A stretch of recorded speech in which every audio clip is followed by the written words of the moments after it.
public de l'émission Au cœur du développement, merci pour votre fidélité. Nous allons parler aujourd'hui de la bourse, et plus particulièrement de la bourse des valeurs mobilières, considérée aujourd'hui comme étant un des piliers de l'économie du siècle. Elle permet aux investisseurs privés et même à l'État de lever des fonds colossaux destinés à la réalisation de grands projets et au financement des grands projets commerciaux. Selon les spécialistes, ce mode de financement et d'investissement peut profiter à tout le monde et il suffit seulement de le découvrir et de s'y intéresser. Pour la découverte du marché financier, nous recevons ce soir Monsieur le Président du Conseil d'administration de la Société africaine d'ingénierie et d'intermédiation financière. J'ai nommé Monsieur Dr Constantin Dabiré.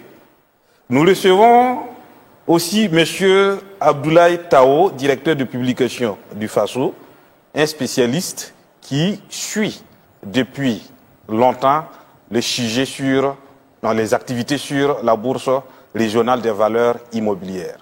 Monsieur Dr Constantin Dabiré est le président du conseil d'administration de la Société africaine d'ingénierie et d'intermédiation financière, diplômé d'expertise comptable, cadre de banque. Il a occupé de hautes fonctions dans l'administration publique, notamment le poste de conseiller spécial chargé du partenariat public-privé et du financement de la primature. Bonsoir. Bonsoir et merci de me recevoir sur votre plateau. Bonsoir.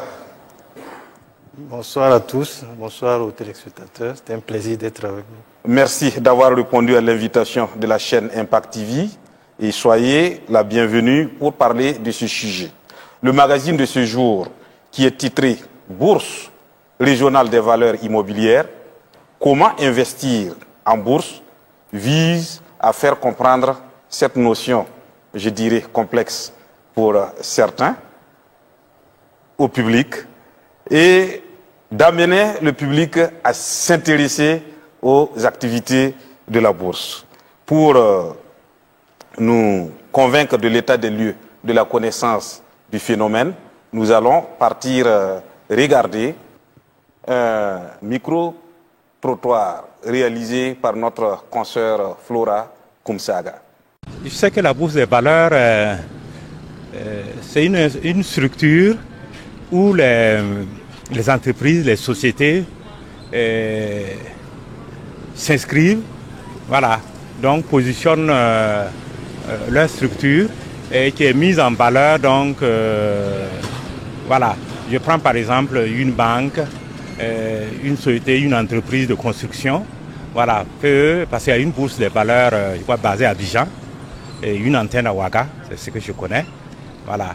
Donc, ça permet donc de mesurer l'importance de la société au niveau du marché boursier, quoi. Selon moi, la bourse des valeurs immobilières, c'est une entité qui regroupe plusieurs États, les 8 États de l'UEMOA, qui collectent en quelque sorte l'investissement des particuliers pour les placer. C'est-à-dire les entreprises peuvent, voilà, à travers la bourse des valeurs intermédiaires, avoir du capital pour pouvoir investir leur argent. Pour moi, la bourse des valeurs mobilières, c'est le lieu, sinon le marché où s'échangent les titres, notamment les actions de différentes entreprises. Voilà, le lieu où se rencontrent l'offre et la demande de différents titres. La bourse de valeur, je n'ai pas une idée exacte, mais bon, quand j'entends bourse, je me dis que c'est relatif à de l'argent, voilà, des fonds peut-être qu'on peut chercher sur le plan international. Maintenant, la bourse de valeurs mobilières, bon, peut-être l'ensemble des valeurs qu'on peut avoir, soit sur des, comment est-ce qu'on peut appeler ça, des choses qu'on peut vendre qui ne sont pas immobilières en tout cas. Voilà, et chers invités, l'opinion de l'ensemble du public burkinabé qui s'est traduit dans les déclarations de cet échantillon. Comment vous appréciez le résultat s'il était celui d'un sondage? Merci beaucoup. Et surtout, je dirais merci pour ce micro-trottoir qui, à mon avis, est assez intéressant. Permet de jauger un peu, d'apprécier la connaissance que le public a de la bourse. Je crois aussi que c'est l'occasion de vous dire merci pour cette émission qui permet au grand public de connaître la bourse, de connaître les mécanismes boursiers et éventuellement de s'intéresser à cette bourse en vue de faire des transactions. Ceci dit, revenant sur le micro-trottoir, je pourrais dire que globalement, les personnes interviewées ont plus ou moins une connaissance de la bourse. Elles savent au moins que la bourse est un endroit où on échange des titres, où on négocie des titres. C'est plus ou moins dit. Donc, je dirais que assez satisfaisant. Assez satisfaisant. Mais je pense qu'il s'y est effectivement d'initier le grand public sur des sujets liés à la bourse, raison pour laquelle je trouve que cette émission est bien placée. Monsieur Tao, comment vous appréciez le niveau de compréhension des déclarants? Bon, je pense que chacun a donné ce qu'il pense que ça doit être. Voilà, que ça doit être. Bon, sinon, classiquement, un marché, c'est le lieu où se rencontrent l'offre et la demande de quelque chose. Et en la matière, c'est entre les demandes en capitaux pour les investisseurs et les épargnants qui veulent souvent faire fructifier leur épargne. Donc, effectivement, tout le monde est dans le tempo. Maintenant, ça dépend qui va chercher quoi à la bourse. Je pense que c'est ça qui devient intéressant pour le public, parce que quand vous regardez, chacun a décrit ça de très loin, comme s'il n'était pas concerné. Alors que ça doit être quelque chose de commun à nous tous, aux ménages, aux familles, qui peuvent dire, ah, cette année, qu'est-ce qu'on fait par rapport à la bourse? Notre épargne, comment on va l'investir? Et quels sont les choix qu'on a? Quelles sont les offres qu'on a? Donc, ça doit être un travail. Et c'est pour cela que cette émission est la bienvenue. Parce que ça doit permettre aux gens de démythifier un peu ce que c'est que la bourse, pour amener ça un peu dans, j'allais dire, le bien commun, entre guillemets, parce qu'actuellement, on a l'impression que c'est quelque chose d'élitiste. Voilà. Donc, monsieur Dr Dabiré, de façon générale, comme le dit monsieur Tao, le sujet a l'air élitiste. Voilà. Donc, on va vous demander en 5 minutes de faire comprendre la notion. Voilà. On est parti pour 5 minutes. Ok, on va essayer. Et je pense que Dr Tao... On avait prévu un tableau pour vous s'il le faut. Si vous le voudriez bien. Pas besoin de tableau. Voilà, mais on vous sait très communicant. Voilà, pour vous faire comprendre aux yeux du public. On va essayer donc d'expliquer. Je pense que M. Tao en face pourra compléter. Déjà, il a dit quelque chose d'assez intéressant. En suivant l'émission, on sent bien que les personnes interviewées prennent un peu d'écart par rapport à la bourse. Et en parlant, effectivement, on a l'impression qu'ils sont distants, ou elles sont distantes par rapport à la bourse. Pourtant, aujourd'hui, l'activité boursière est une activité classique.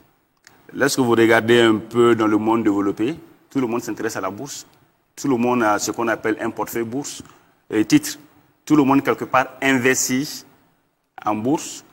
C'est rentré dans les mœurs. Ceci dit, on pourrait donc dire, comme il a dit tantôt, que la bourse est un marché. C'est un endroit où on retrouve l'offre et la demande de titres. C'est un marché sur lequel on va émettre des titres, donc des entreprises le plus souvent, qui ont besoin de ressources, qui ont besoin de capitaux. Et en français facile, hein, c'est l'occasion d'expliquer ces termes, titres, actions, bourse, voilà, pour que le public puisse... D'accord, merci beaucoup. Je dirais que c'est un marché sur lequel des entreprises qui sont en quête de ressources financières pour financer des besoins d'investissement, pas seulement des entreprises, même les États, vont pour rechercher des financements en vue justement d'investir. Et ces financements se font soit sous forme de levée de ressources, sous forme de fonds propres, actions, ou des levées de ressources sous forme de dette. Toujours est-il qu'il y a levée de ressources en vue d'investir. Donc, vous avez des agents à besoin de financement, des entreprises des États, qui vont lever des ressources. Et en face, vous avez une seconde catégorie d'agents, de personnes, qui sont soit des personnes physiques comme vous et moi, suivant les cas, soit des personnes morales qui y vont pour placer leur excédent de trésorerie. Donc, effectivement, c'est un endroit où se rencontrent l'offre et la demande, en fait, de trésorerie. Et cette offre et demande est matérialisée par des titres. Le titre est un document, en quelque sorte, un papier, qui matérialise la propriété ou une créance. Ce document montre que Nelson Congo a une valeur. Ce document montre que Nelson Congo, qui le détient, est copropriétaire d'une entreprise, et en ce moment on parle là donc d'action, ou détient une créance sur une entreprise, ou bien une personne, bon, généralement une entreprise, ici, une dette. Une dette. Voilà. Et en ce moment, on parlera d'obligation. Vous voyez, quand on parle d'obligation ou d'action, effectivement, ce sont des titres. Et suivant les cas, donc, ce sont des titres de propriété. Ça, c'est l'action qui matérialise le fait que Nelson est copropriétaire à travers l'acquisition de l'action qu'il a faite en bourse ou est détenteur d'une créance sur quelqu'un à travers l'obligation qu'il a pas devant lui. Mais quand on parle de titres, il n'y a pas que des actions et des obligations. Il y a par exemple d'autres types de types. Vous avez par exemple les certificats de dépôt qui sont considérés également comme des titres. Mais plus ou moins, c'est la même compréhension en fait. Tantôt, c'est la copropriété. Tantôt, c'est l'option de l'effet de créance qui est mis en exergue. Donc, c'est ça d'abord la bourse. On va pour acheter ou on va pour vendre quelque chose. Un lieu de confrontation. L'offre et la demande. De titres. Et généralement, vous avez vu, on vous a dit que tantôt, ce sont les personnes qui sont à besoin de capitaux qui y vont ou ceux qui ont des excédents de capitaux de trésorerie. C'est-à-dire que si aujourd'hui, Nelson, je dis n'importe quoi, a 10 millions par devers lui, il estime qu'il a besoin dans l'immédiat de 3 millions pour ses besoins, ses investissements, il peut donc placer le surplus en bourse. En achetant des actions, des obligations, moyennant une rémunération intéressante. C'est ça qui est surtout intéressant en fait. En contrepartie, il perçoit une rémunération. Bien, Monsieur Tao. Je pense que c'est votre commentaire. C'est bien résumé, c'est la confrontation. Mais je crois que son dernier exemple est très intéressant pour le public. C'est-à-dire que quand vous avez de l'épargne, par exemple aujourd'hui, vous faites une prestation, on vous paye, effectivement, vous avez 10 millions. Bon, pour l'année, vous dites que les 3 millions vont me suffire. Les 7 millions, comment je valorise mes 7 millions? Donc, vous allez regarder dans le système financier où est-ce que c'est plus intéressant pour moi d'investir. Quand je dis d'investir, c'est de déposer votre argent pour qu'il travaille pour vous. Donc, il y en a qui iront à la caisse d'épargne, il y en a qui vont faire un compte bloqué DAT en banque, et il y en a qui vont faire un compte titre pour dire, bon, moi j'ai regardé les offres sur le marché, je pense que la bourse, c'est le meilleur coin où, le meilleur endroit où je peux déposer en sécurité, parce qu'il faut bien préciser ça aux personnes, parce que quand on investit pour demain et c'est pour la sécurité. Donc il faut savoir où on dépose son épargne. Donc quand vous faites ce choix d'aller déposer, en banque, vous allez aller directement voir un conseiller, mais si vous allez à la bourse, vous êtes obligé de passer par une société d'intermédiation qui en même temps vous fait un travail de conseil qui va vous dire, bon, vos 7 millions, il faut les déposer, comme il a dit, soit il faut acheter des actions. Il y a telle entreprise qui marche très bien. Chaque année, elle distribue 10, 15 ou 20% de son action, enfin de sa valeur. À partir de là, on parle de cotation? Non, on en arrive.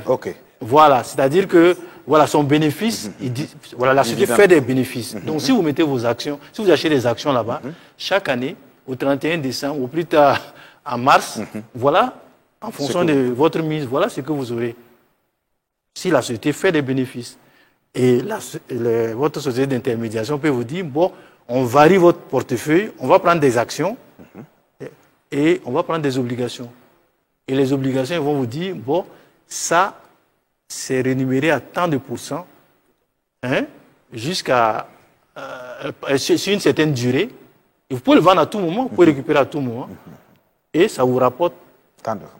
En ce moment, vous êtes assis, votre société d'intermédiation travaille pour vous, vous rend compte en fonction des choix que vous avez opérés dès le départ, et votre épargne, comme quelqu'un dit, travaille pour vous. Pendant qu'on dort, l'argent travaille. Voilà. Super intéressant, effectivement. La bourse, comme on l'a vu, est un marché, mais qui offre des opportunités. Et les investisseurs ou les épargnants, comme vous et moi, ont donc la possibilité de faire une analyse et de faire des choix. Que devrais-je faire de mon excédent de ressources? Où devrais-je placer cet excédent de ressources? Ce qui m'amène donc à dire que quand on parle déjà de bourse, par derrière, il faut déjà avoir une stratégie. Il faut que celui qui va en bourse ait une stratégie. Quelle est ma stratégie? Pourquoi j'y vais? Quel est mon degré d'aversion pour le risque? Est-ce que j'aime le risque ou je n'aime pas le risque? Et en fonction, vous allez vous orienter vers un type de titre bien donné. Par exemple, quelqu'un qui dit « j'aime pas le risque ». Rarement, cette personne irait acheter des actions. Tout à fait. Et cette personne irait directement vers des obligations en se disant « j'ai un titre de propriété, donc à chaque échéance, on me rembourse, soit le principal, soit et le principal, et les intérêts, soit les intérêts. Mais une chose est sûre, à partir du moment où je titre le titre de créance, je sais que je serai remboursé. Mais quand j'ai un titre de propriété comme un actionnaire, je suis remboursé en dernier ressort. C'est dit par exemple que si l'entreprise, je ne dis pas que c'est le cas, mais si l'entreprise fait une fête, je ne serai pas remboursé, par exemple. Donc en ce moment, le titre de propriété est plus risqué. Mais parce qu'il est plus risqué aussi, il sera plus rentable. C'est plus rentable. Et c'est ça qui fait l'intérêt justement de la bourse. Merci. Bon, oui, puis, Président, en même temps, parlez-nous du rôle important que vous jouez en tant que société d'intermédiation financière. Merci beaucoup. Peut-être qu'avant de parler du rôle que nous jouons, je vais parler un peu des acteurs qu'on retrouve sur la bourse. Je pense que c'est un élément important. Tantôt en off, on discutait un peu avec M. Tawo là-dessus. Quand vous regardez la bourse, toute bourse, vous avez un certain nombre d'acteurs. Revenant sur le cas de la BRVM, la Bourse régionale des valeurs mobilières, vous avez qui est un marché de l'espace UMOA dédié ou un marché, une institution spécialisée donc de l'espace UMOA. Quand on regarde globalement cette bourse, vous aurez plusieurs acteurs. Vous avez dans un premier temps ce qu'on appelle le régulateur. En Europe, on parle du gendarme de la bourse. Gendarme de la bourse. C'est l'autorité des marchés financiers qui va réguler l'activité boursière. Donc, il va surveiller. C'est pour l'ARCOP, justement, au niveau national. Qui va surveiller, réguler, donner des agréments aux acteurs. Et qui va sanctionner. C'est ça aussi, en fait, l'avantage. Et dans un second temps, vous avez, dans le cas donc de notre espace, la BRVM proprement dite, qui est l'organe spécialisé qui organise l'activité boursière, qui diffuse l'information boursière, qui organise, je dirais, la vente et l'achat des titres sur le marché. Là, on parle du BRVM. Donc, c'est la plateforme qui permet de faire toutes les transactions boursières. Outre la BRVM, vous avez ce qu'on appelle le DCBR. En réalité, c'est le dépositaire central banque de règlement. C'est en quelque sorte la banque de règlement qui a pour mission, en réalité, de conserver les titres, d'assurer leur gestion, d'assurer leur transfert. Vous voyez, on parle de conservation des titres, la gestion et le transfert, voilà, des titres. Maintenant, outre le DCBR, vous avez un certain nombre d'animateurs commerciaux, d'acteurs commerciaux à la bourse. Ce sont des intermédiaires en général qui vont donc faire, comme il a dit, l'intermédiation, qui seront des intermédiaires entre les agents à excédent de capitaux et les agents à besoin de capitaux. Des courtiers. Oui, c'est des courtiers. Oui. C'est même ça. Et parmi ceux-ci, vous avez un certain nombre dont les sociétés de gestion et d'intermédiation, dont le rôle est qu'ils ont d'abord un agrément. Et pour être une société de gestion d'intermédiation, ils font un agrément du régulateur. Une fois que vous avez l'agrément du régulateur, donc vous êtes autorisé à une société de gestion. Et à partir de cet instant, vous êtes autorisé à accompagner les entreprises pour lever des fonds sur le marché. Vous êtes autorisé à les accompagner, à les conseiller dans leur politique d'investissement sur le marché financier. Okay. Mais vous êtes également autorisé à accompagner les entreprises qui veulent placer leurs ressources sur le marché financier. Okay. Et également des personnes physiques qui veulent placer leurs ressources sur le marché financier. La démarche est active ou bien elle est passive? C'est vous qui identifiez les clients ou bien ce sont les clients qui viennent vers vous? Les deux. Les deux sens. Ce sont les deux approches. Et nous sommes de plus en plus dans un contexte de compétition qui fait que, surtout dans les places financières internationales, que les intermédiaires sont obligés donc d'être agressifs sur le marché, vont à la rencontre de la clientèle, quelquefois même vont créer des produits, des stratégies pour pouvoir rendre ce marché assez dynamique. Ok, Monsieur Tao, je reviens sur ma terminologie de cotation. Voilà. Non, la cotation, quand on parle de cotation, il faut voir la valeur. Je pense qu'il faut voir la valeur que le marché donne à un titre ou à une obligation. C'est-à-dire qu'à l'ouverture d'une entreprise quelconque. Oui, d'une entreprise quelconque, ou bien d'un pays même. D'un pays même. C'est-à-dire que le Burkina peut faire un emprunt de, je ne sais pas, 30, 40, 50 milliards. Et une fois que ça passe au niveau de la cotation, c'est-à-dire qu'on met ça sur, comment on appelle ça, une fois que ça passe sur, quand on parle de cotation, c'est-à-dire qu'on est arrivé au stade où le titre peut s'échanger. Voilà, donc en ce moment, il a une valeur, et pour qu'il y ait cotation, on donne une valeur, et en ce moment, les usagers regardent, est-ce que ça monte, est-ce que ça descend? En fait, c'est ça, la cotation implique une valeur et sa variation. Et c'est ça qui va amener le public à soit acheter ou vendre en fonction de... Ce qui dit est très intéressant. Effectivement, quand on parle de cotation, c'est l'inscription, c'est ça qu'il dit en fait, du titre sur une plateforme, une cote officielle. Et quand on inscrit le titre sur cette cote, effectivement, voilà, le titre aura une valeur et pourra être négocié. Et ce qui est intéressant à ce niveau, quelquefois, on peut émettre un titre sur une plateforme ou bien une place boursière A. Je prends un exemple. On peut émettre un titre à la BRVM et aller la faire coter, par exemple à Londres, aller la faire coter sur à Paris, sur d'autres marchés. Ça peut se faire, exactement. Et c'est ce qu'il est en train de dire. On va donc l'enregistrer sur d'autres marchés, faire en sorte qu'on puisse le négocier sur ces marchés. Souvent, on entend dire que telle entreprise vaut en bourse tant de francs en termes de titres. Qu'est-ce que ça veut dire? C'est la capitalisation boursière, vous voulez dire en fait. C'est la valeur de la société à la bourse. Quand on prend par exemple Total. Prenons Total par exemple. Total comme exemple pour que tout à fait. Oui. Et en quoi va consister la capitalisation boursière? Elle va consister à multiplier le nombre d'actions ou d'obligations que Total aurait en bourse par la valeur nominale du titre. C'est une simple multiplication. Le nombre du titre par la valeur nominale, ça vous donne une valeur. On parle de capitalisation en fait. Donc c'est la valeur en quelque sorte du titre ou de la société à la bourse. Et ça vaudrait combien au total dans cette semaine? Total cette semaine, je ne saurais vous dire, mais je vous dirais qu'aujourd'hui, quand on regarde la capitalisation boursière de la BRVM, au 20 septembre, elle était autour de 12 000 milliards de dollars.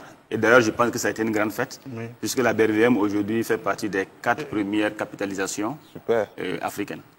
C'est ça en fait la capitalisation. Mais attention, généralement c'est juste le flottant, c'est juste la partie visible qui est inscrite en bourse.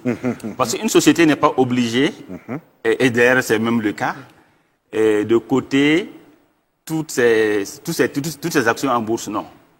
Généralement, c'est une partie qu'elle prend et elle va donc inscrire à la bourse. Donc, on va se baser sur cette partie-là et faire ce calcul pour voir quelle est la valeur de la société à la bourse. Et c'est un indicateur de performance pour l'entreprise? C'est un indicateur de performance, c'est un indicateur de confiance. De crédibilité. Voilà, de crédibilité du marché. C'est-à-dire que quand vous êtes propriétaire de cette entreprise et que vous regardez que votre titre est recherché sur le marché et que les gens se bousculent pour l'acheter, même au prix, par exemple, s'il a été à 15 000 ce matin et qu'il s'échange à 20 000 l'après-midi, vous voyez combien les cas, ça veut dire que les gens ont confiance à votre entreprise. Et ça permet des échanges, et ça joue sur la capitalisation, justement, parce qu'à la fin de la journée, si on fait combien il y a eu de transactions sur votre titre, ça vous valorise. Et ça, c'est parce que les gens, au-delà de ce qu'on voit à la bourse, quand ça monte, qu'est-ce qui fait que ça monte? Il y a quelque chose. Par exemple, quand on prend les actions, qu'est-ce qui fait que ça monte? Par exemple, vous avez une société B et A au Burkina, et qui est dans les mines, et puis on apprend que le gouvernement vient de lui attribuer 2 nouveaux permis d'exploitation. Ouais. Alors que la santé financière était déjà bonne. Son action est cotée à 15 000. Moi, je suis assis avec 40 millions ou 1 milliard. J'ai dit, ça, c'est une niche. Je vais voir ma société. Je dis, moi, je veux pour 100 millions d'actions. C'est vrai. C'est ce qu'il va dire. Et quand il va l'acheter au prix qu'on va lui vendre parce qu'il voit les retombées qu'il va avoir derrière. Et c'est un peu ça. Il y a des éléments tangibles derrière qui font que ça monte ou ça descend. Mais il y a des fois aussi, bon, eux sont les spécialistes, il y a des fois aussi, il y a des éléments, il y a des impondérables qui font que ça peut monter ou descendre. Donc, si on comprend bien, c'est un outil de positionnement en affaires. Oui, c'est un outil de positionnement, c'est un indicateur de performance, comme il a dit. C'est un indicateur qui permet d'apprécier la valeur d'une entreprise à un moment donné. Et ce que j'apprécie bien sur les activités boursières, généralement, une entreprise, par exemple, qui est bien positionnée, qui est bien cotée, qui a une très bonne valorisation, aura un certain nombre de facilités, c'est comme un effet domino, dans ses négociations avec ses partenaires classiques. Par exemple, Monsieur Congo, vous avez une entreprise, vous décidez d'aller à la bourse pour inscrire l'entreprise, pour ouvrir votre capital au grand public et vous dire, bon, je donne 20% de mon capital au grand public. D'abord, vous aurez un certain prestige. Si vous êtes en bourse, n'importe qui ne va pas en bourse sur ce plan pour ouvrir son capital. Je ne dirais pas que n'importe qui ne peut pas aller, mais il y a des barrières, il y a un certain nombre de conditions qu'il faut lever. Il y a des exigences. Et on vous accompagne justement à lever cela. On ne douterait pas de... Voilà. Une fois que vous êtes voilà, tous ces problèmes sont déjà réglés. Et même avec vos partenaires classiques, vous verrez que facilement vous allez faire des affaires. Parce que les partenaires vous feront confiance. Ils se diront, mais s'il est en bourse, c'est qu'il est un homme de confiance, on peut lui faire confiance. Et je crois que là, c'est un gros avantage. Et d'ailleurs, je crois que c'est l'une des raisons qui fait qu'on encourage beaucoup les entreprises à aller en bourse pour faciliter leurs relations d'affaires et même avec les banques. Une entreprise qui est en bourse mobilise plus facilement des ressources en banque qu'une entreprise qui ne l'est pas. Et on parlait des entreprises qui vont à la bourse. C'est très rigoureux. C'est très rigoureux parce que c'est une question de transparence. Exactement. C'est une question de transparence. La confiance du marché repose sur des outils. Est-ce que votre entreprise qui veut entrer à la bourse, ses comptes sont clean, il y a un conseil d'administration, il y a un commissaire aux comptes, est-ce que c'est actions, qui sont les actionnaires? Il y a transparence. Tout un travail d'analyse. Donc, Guama ne peut pas s'asseoir, se lever un matin, dire qu'il va à la bourse. Il faut qu'il se prépare pendant 1, 2, voire 3 ans, souvent en fonction... Même avec ça, il s'en sortira. Non, en fonction des éléments qu'il va fournir aux sociétés qui vont l'accompagner, ça peut aller plus ou moins vite, puisque c'est des exigences. Maintenant, la société d'intermédiation, comme il a dit, c'est un intermédiaire. C'est un intermédiaire entre ceux qui veulent acheter des titres, enfin, placer leur argent en bourse, et ceux qui veulent lever des ressources. Donc, il va chercher, lui, il est au milieu, et il fait la mise en relation entre ces 2 catégories via la bourse. Via la bourse. Donc, il conseille sur les placements. Dans leur jargon, je crois qu'ils ont même des démarcheurs. qui peut, c'est vrai que c'est pas très développé. Voilà, des apporteurs d'affaires qui agréés, qui sont agréés. Donc c'est le niveau de transparence dont on parle, qui sont agréés par le gendarme. Oui, c'est bien ça. C'est pas par leur structure. Non, même eux, pour être agréés, il faut que ce soit les gendarmes qui donnent l'agrément. Donc c'est très rigoureux. Voilà, eux ils font le travail. Ils font le travail, ils accompagnent. Et je crois qu'il y a une année, il y a des sociétés d'intermédiation qui ont été sanctionnées parce qu'ils n'ont pas respecté l'orthodoxie. Donc c'est très rigoureux parce que c'est de l'argent des gens que vous manipulez. C'est de l'argent des gens que vous manipulez. Donc je pense que si on reste dans intermédiation, intermédiation comme intermédiaire entre épargnants et investisseurs qui veulent lever soit des capitaux ou des gens qui sont à la recherche de ressources via la bourse. Sinon, je vais vous donner des exemples si vous voulez. Par exemple, actuellement, nous avons des sociétés qui sont venues nous voir, qui nous demandent de les aider à mobiliser des ressources, des emprunts obligataires à la bourse. Et nous sommes en train de travailler dessus, comme il a dit, c'est les accompagner à lever un certain nombre de conditions, à avoir un certain nombre de documents, à préparer un business plan dans les règles de l'art. Et sur cette base, nous allons les aider à structurer, à bien préparer leur dossier.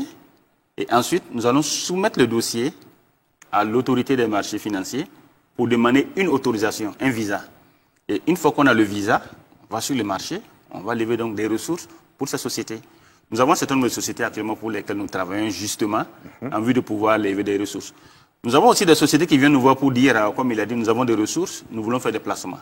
Là, c'est vrai qu'on n'a pas besoin de demander le visa de l'autorité des marchés financiers pour faire le placement, mais quand même, nous avons un certain nombre d'exigences, un certain nombre de vérifications que nous faisions justement pour nous assurer que les fonds apportés sont des fonds licites. Et sur cette base, effectivement, nous allons sur le marché pour lever des ressources, pour placer ces ressources à travers donc des titres. Donc, c'est dire qu'aujourd'hui, nous faisons ces deux activités. Nous le faisons comme toute société d'intermédiation. Mais aussi, nous participons de plus en plus à des actions d'information, comme on le fait là, sur le plateau, pour faire connaître notre activité. Mais quel est l'avantage du financement et de l'investissement par le marché boursier par rapport au système conventionnel comme les banques? Bon, déjà, je pense qu'une fois qu'on parle de marché boursier, cela donne un choix aux acteurs qui peuvent donc analyser, comparer et décider. Là, c'est déjà un avantage. Comme ce que M. Tao avait dit il y a quelques minutes. Ensuite, je pense que le marché accroît la crédibilité de l'acteur qui y va. Ça, c'est un critère super important. Lorsque vous direz à vos partenaires que vous êtes sur le marché, on vous écoute, on vous prend au sérieux. Ça, c'est la valeur intangible. Oui. La valeur intangible. Ensuite, sur le marché, les titres que vous avez sont des titres liquides. La liquidité signifie qu'en tout moment, celui qui les détient peut s'en débarrasser à travers le marché. Et là, c'est un élément super important pour quelqu'un qui va sur le marché. Les titres sont liquides. Autre avantage, il a dit, le marché est sécurisé. Super sécurisé. Plus que, je dis par rapport aux autres systèmes conventionnels. Oui, le marché est sécurisé, super sécurisé. Quand on regarde les mailles... Donc, celui qui place ses fonds est plus ou moins rassuré de les récupérer en tout moment. Ça, c'est déjà un gros avantage. Et ce qui fait que l'information qui circule sur le marché est une information non seulement transparente, mais fiable. Vous voyez? Surtout le marché permet d'avoir une information fiable sur les entreprises. Les entreprises qui y vont sont obligées d'être fiables, sont obligées de communiquer sur leur situation financière. Et pour moi, ce sont de gros avantages, en fait. Et sur le marché, on lève aussi, on l'a vu, des sommes importantes. Vous pouvez aller en banque aujourd'hui pour lever des fonds. Les banques de la place, vous êtes une entreprise que j'appelle entreprise A. Vous pouvez lever peut-être 2, 3, 4, 5 milliards, mais si vous voulez lever 20, 25, 30, ça peut être plus compliqué. Ça va être difficile. Vous serez obligé de faire la syndication bancaire, ainsi de suite. Alors que sur le marché aujourd'hui, une entreprise qui est en très bonne santé financière peut lever 20 milliards, 50 milliards sans trop de soucis sur le marché. Là également, vous voyez que c'est un gros avantage. Mais aussi, justement, parce que surtout les Africains, les Burkinabés ont peur le plus souvent, quand on parle de marché, ils voient toujours de grosses sommes, de gros montants. Non. Lorsqu'on regarde un peu la réglementation du marché, aujourd'hui, quelqu'un qui est à la recherche, une entreprise, je vais dire, qui existe il y a au moins 3 ans, qui est à la recherche d'1 milliard, aujourd'hui, suivant les textes, la réglementation, elle peut aller sur le marché. Donc, il n'y a pas seulement que les grandes entreprises qui vont sur le marché, même les entreprises moyennes, quelqu'un qui veut, une entreprise qui veut même 1 milliard aujourd'hui. SARL il faut être une SA. Cette précision. Une SA, oui. Il faut être une SA. Et un capital minimum également. De 100 millions normalement, mais un compartiment dédié au PME aujourd'hui et aux startups. Et dans ce compartiment, à partir de 10 millions, on peut y aller. Confirmé? Oui, justement, parce que journaliste. Au début, on avait dit que c'était élitiste.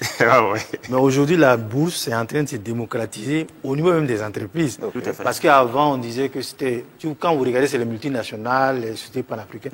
Aujourd'hui, au Burkina, je crois qu'il y a des PME qui sont dans la corde, puisque la bourse aussi forme des entreprises. Prépare, voilà, 5 fils. Et ils ont fait une grosse levée de fonds quand ils sont partis tout récemment en bourse. Donc, encadrer, amener justement petit à petit les entreprises à aller justement à la bourse, aller se financer à la bourse.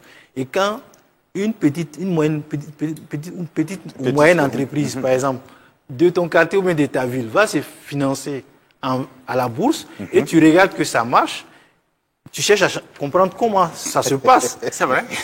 Et ça, progressivement, on va se poser la question, mais pourquoi moi, mon épargne n'y va pas? Voilà, donc progressivement, ça va être comme ça. Donc, la bourse intéresse tout le monde.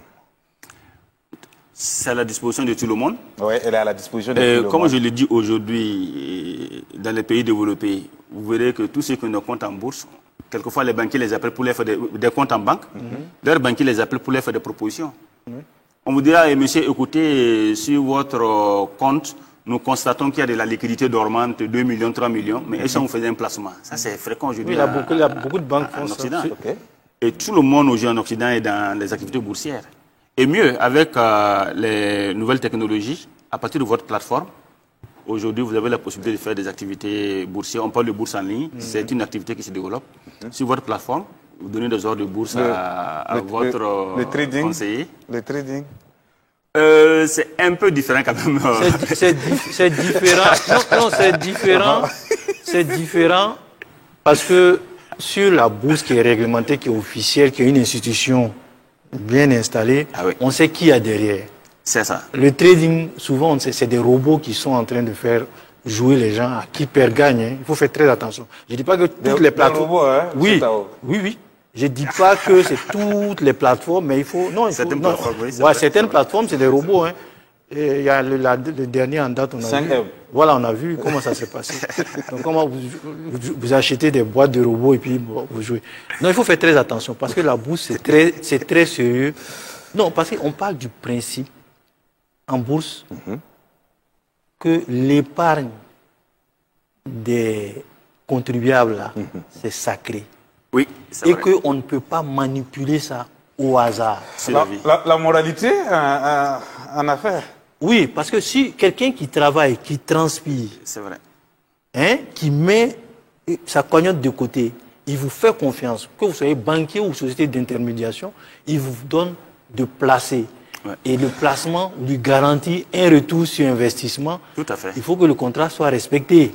C'est vrai. Ça peut ne pas être le cas, par exemple, quand c'est sur les actions, mais on sait déjà pourquoi. Il y aura une explication, il y aura un rapport certifié par les commissaires aux comptes, les explications. Mais si vous allez sur les plateformes, ça se plante, on ne vous dira jamais pourquoi ça s'est planté. Comme ce qui est... Voilà, donc il faut... Non, c'est pas la même chose. Voilà, il faut dire... Moi, je pense voir l'honnêteté de dire, c'est pas la même chose. Ok, merci M. Tao. Monsieur le Président, PCA, un cas pratique. J'ai 100 millions. Et, non, je ne parle pas jusqu'à 100 millions. J'ai 100 000. Oui. Et je souhaite investir en bourse. Quels sont les mécanismes et combien je pourrais gagner quand on considère le temps T et tout en sachant que c'est un système annuel. Si vous pouvez expliquer ça de façon claire au public.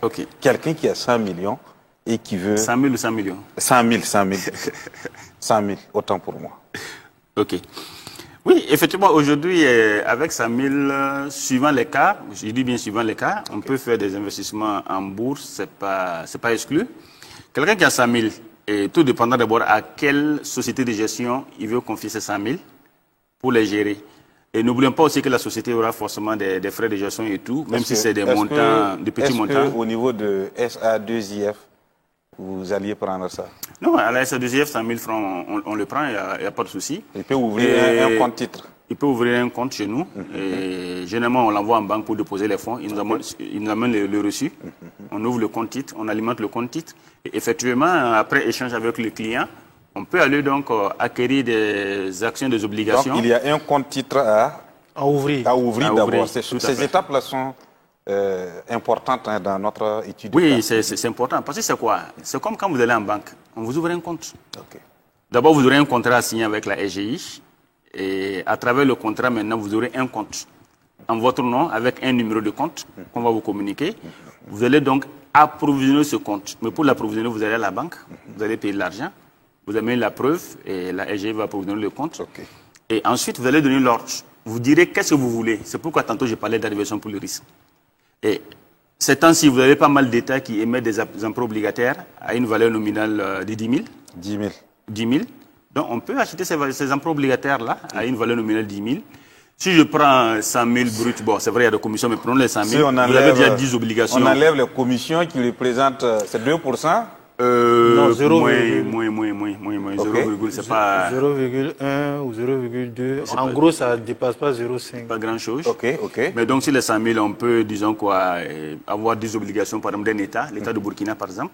Et chaque année, vous aurez des intérêts. 6% ou 7%. 6%, 6, 40%. Actuellement, c'est très rentable parce que la plupart frôlent minimum 7. Actuellement... Aujourd'hui, le marché est très intéressant. Pour ceux qui veulent faire des placements, c'est l'occasion de les encourager à venir sur le marché.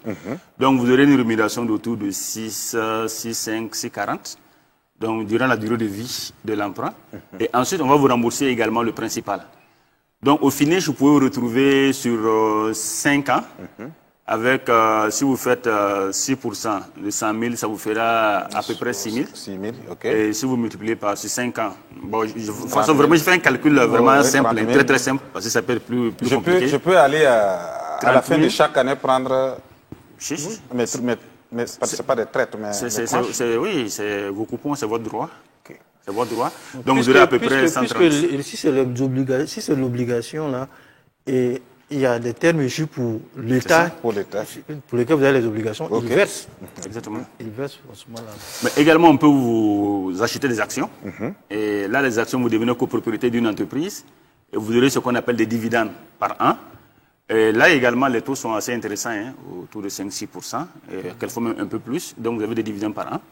On peut également investir dans ce qu'on appelle les fonds communs de placement. Les fonds communs de placement, je peux, pour parler simple, étant donné que nous sommes dans des échanges pour permettre au grand public de comprendre, je peux considérer le fonds commun de placement comme un panier en quelque sorte, dans lequel chacun vient mettre de l'argent en fonction de ce qu'il a comme disponibilité. Et on utilisera donc le contenu de ce panier pour aller investir. Et vous voyez. Et ce panier va assurer un rendement minimum. On vous dira que le panier, chacun vous mettez 100 000, il met 50 000, je mets 30 000, ainsi de suite. Le panier aura une valeur, je dis n'importe quoi, d'1 million. On va décider d'aller investir le contenu de ce panier sur des produits financiers, des actions, des obligations, ainsi de suite, avec un objectif de rentabilité. On dirait qu'on ferait en sorte que le panier ait un rendement minimum de 6%, 6-5%. Là également, c'est une possibilité.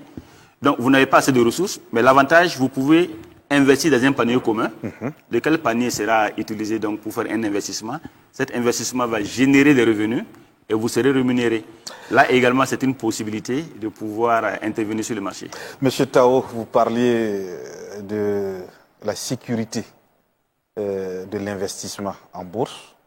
Il semble que la bourse régionale des valeurs mobilières qui est le cas de notre espace, effectivement présente moins de risques pour l'investisseur. Comment vous expliquez ça?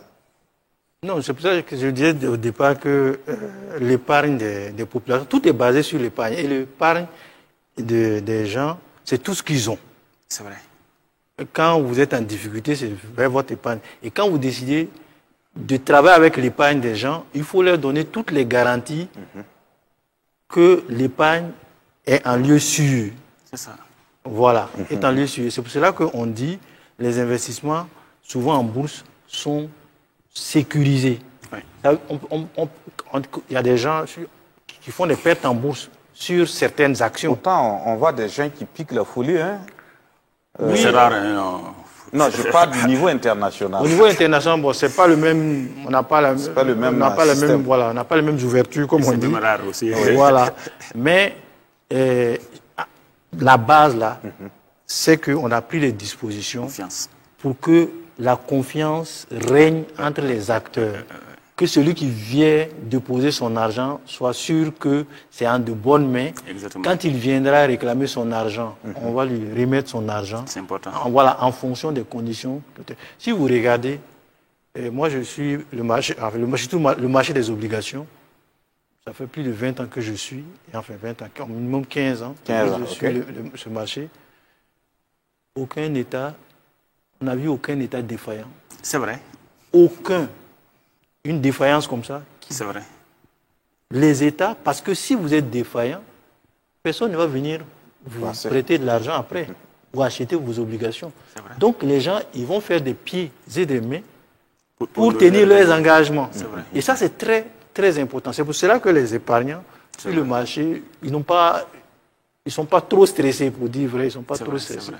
Vous êtes journaliste, est-ce que la PEC, qui est cette agence de récolte de fonds lancée par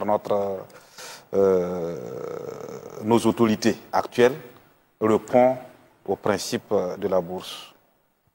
Bon, moi, sans aller dans les profondeurs, je veux dire non. Ok.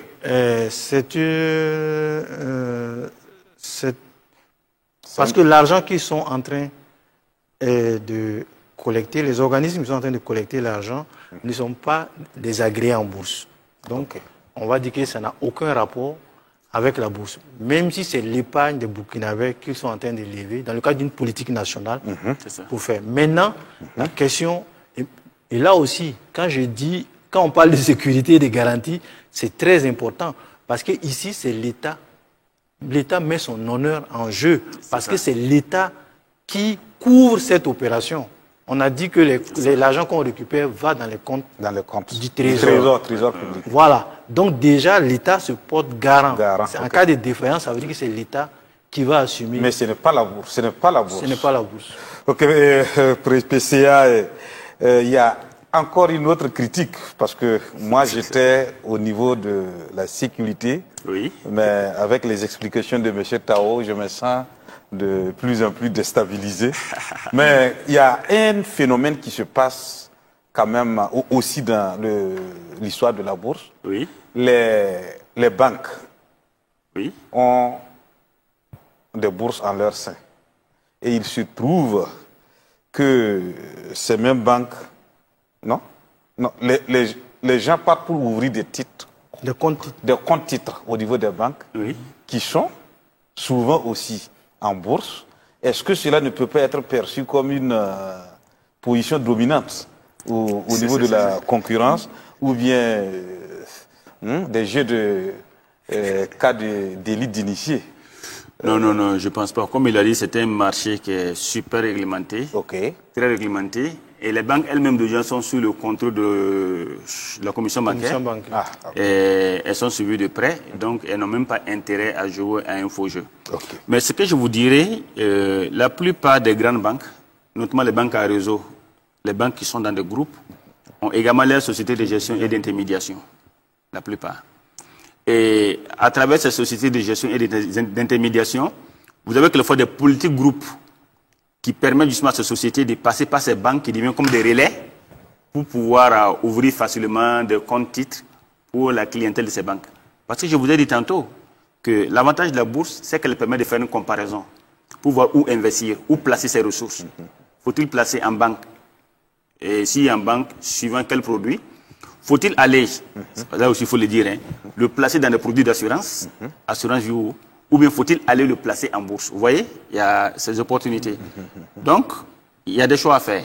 Mais maintenant, les grands groupes qui ont leur société de bourse, effectivement, passent par les banques pour pouvoir capter ces revenus oisifs en quelque sorte et pouvoir les placer.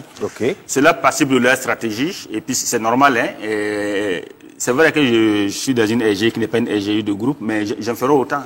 Parce que là, vous voyez, vous trouvez tous les moyens pour pouvoir capter. Même en Occident, je vous ai dit quelquefois, vous êtes là, votre banquier vous appelle, Monsieur Congo, on regarde sur votre compte, vous avez encore de l'argent et ils sont le placer en bourse. Mais le banquier qui vous dit ça, c'est pas lui qui va le placer. Non. Ouais, mais si vous donnez votre autorisation, il va passer par une société de gestion et d'intermédiation qui, à son tour, va pouvoir placer ces ressources-là et ça va vous générer des revenus. Merci. L'heure qui nous est impartie est en train de filer assez vite.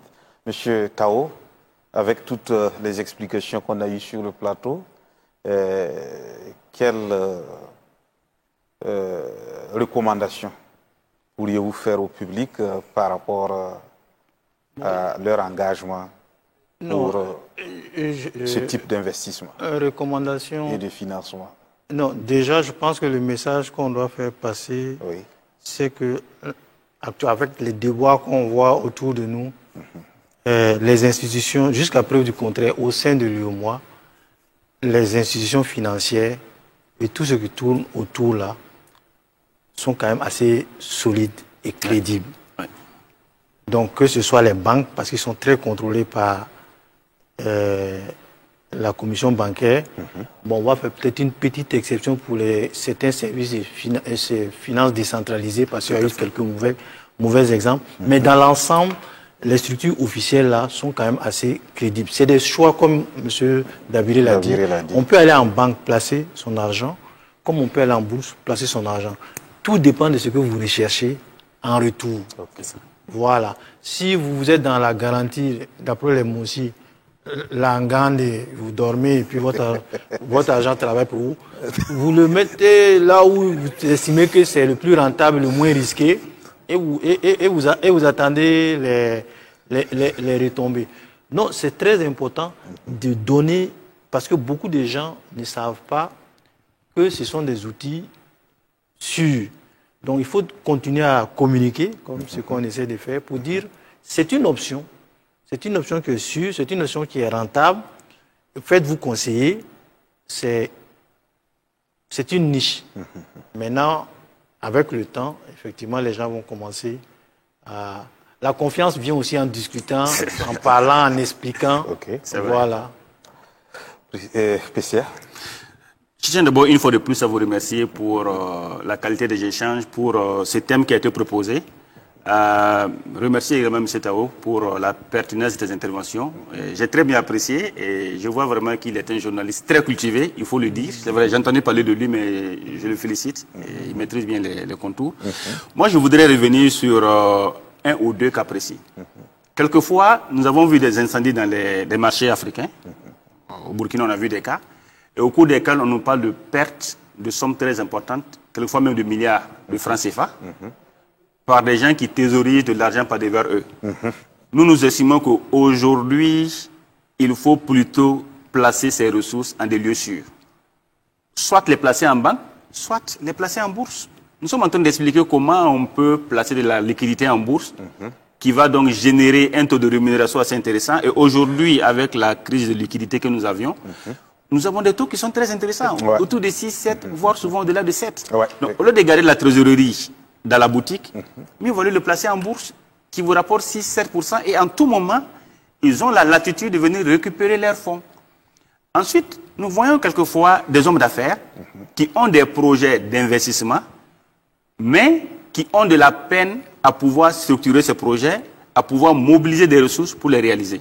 On leur dit que non seulement ils ont la possibilité d'aller en banque, mais ils peuvent aussi venir en bourse pour lever des fonds. Et je vous ai dit, à partir de 500 millions de gens, quand on voit les textes, 500 millions, 1 milliard, on peut mobiliser des ressources pour réaliser des investissements. C'est-à-dire qu'aujourd'hui, à travers la bourse, il y a des opportunités de levée de fonds pour réaliser des investissements. Il y a des opportunités de placement de ressources. D'ailleurs, quand vous regardez de plus en plus, nos États en Afrique essayent de mettre en place des projets de digitalisation, essayent de conseiller les acteurs économiques afin qu'ils puissent placer les ressources dans des circuits classiques au lieu de les garder à la maison avec tout ce que nous avions comme élément de risque.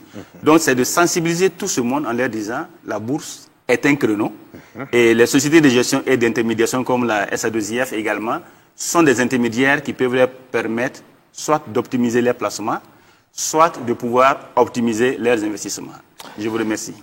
Merci, fidèles téléspectateurs. Nous sommes à la fin de notre magazine de ce jour qui était dédié sur la bourse régionale des valeurs mobilières. Nous recevions sur le plateau Dr Dabiré. Constantin Dabiré est le président du conseil d'administration de la Société africaine de l'ingénierie et de l'intermédiation financière, diplômé d'expertise comptable. Dr Constantin Dabiré fut le conseiller spécial chargé du partenariat public-privé et du financement au niveau auprès de Monsieur le Premier ministre du Faso. Monsieur Abdoulaye Tao, journaliste, directeur de publication de l'économie du Faso, qui nous a bien montré son savoir-faire sur les pratiques de la bourse des valeurs, la bourse régionale des valeurs mobilières. Fidèles téléspectateurs, nous vous reverrons la prochaine fois. En attendant, portez-vous bien.